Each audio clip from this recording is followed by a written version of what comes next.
First thing we're going to do is we're going to work on our straight arm vertical hanging strength. So what we want to do is hang down like this on the rings. We want to activate the shoulders down, so meaning that you depress the shoulder blades down. So what you're trying to do here is activate the lat muscles, yeah? So if you don't do this, your shoulders will ping. So you've got to make sure that you turn on your lats, right? Another thing that you can do is you can turn the rings in toward like that. So that way it's a lot more forgiving on the shoulder girdle. So there you can see I've got my shoulders rings facing in and forward. I'm going to activate my shoulders. I'm going to put my legs out in front of me, and then from there, legs locked out and hang. So from here, you hang at this position here. Then we're going to work at bringing the knees up into the chest. Still remembering, activating the shoulders to pulling the knees into the chest, compressing, inverting, controlling down, making sure the shoulders are activated. If you can't pull your knees all the way up, you can at least compress your knees into your chest. As you get better, you'll be able to bring your knees further and further up. All right, so we should go for anything from 6 upwards to 10 repetitions, yeah? Sweet.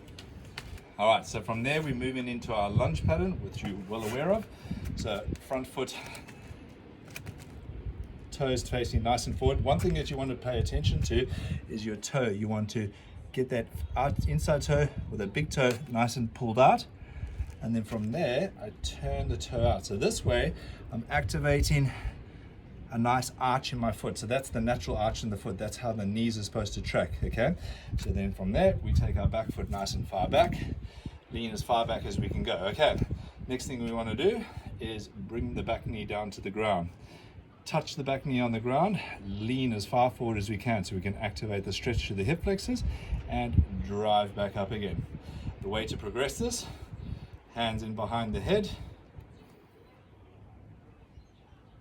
and up. So we want to move with anything from 10 upwards to 16 repetitions per leg.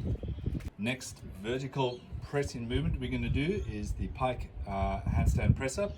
So we're going to do it in the easier variation where you go down into a pike position.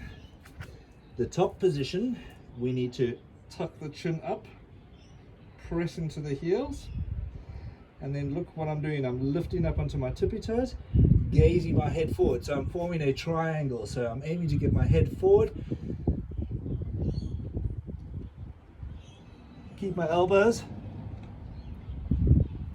Keep your elbows in line. You don't want your elbows falling back on this movement. So I'll repeat that. Up onto the tippy toes. Keep the elbows moving forward, head forward.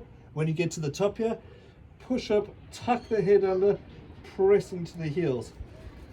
The way you can progress that is to get your feet elevated onto a block. So you can go higher and higher and higher as you can get the 10 rep range. So when you can master the 10 rep range with your feet on the ground, then you start elevating your feet up. Last exercise in the circuit is the single leg hinge. Again, the foot placement is optimal. To take the toe, turn the big toe out, twist it out, create a nice arch inside your foot. You see I've got a beam here to help me with my balance if I need it. Posture up, nice and upright. Balance on your single leg. Bring your other arm out for balance. Hinge over, push the back heel up, keep the lower back erect, and come back up again. If you're feeling proficient with this exercise to do 10 on either leg without the assistance of any balance, you can start progressing by holding a weight into your hand. Next exercise is the chin up. So what we're going to do here is we're going to use a supinated grip, so palms facing you. Hang down.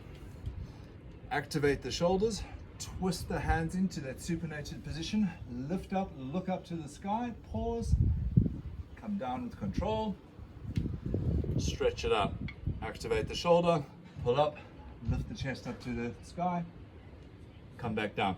Now, if you can't do this for many repetitions, what you want to do is you can jump up, control at the top,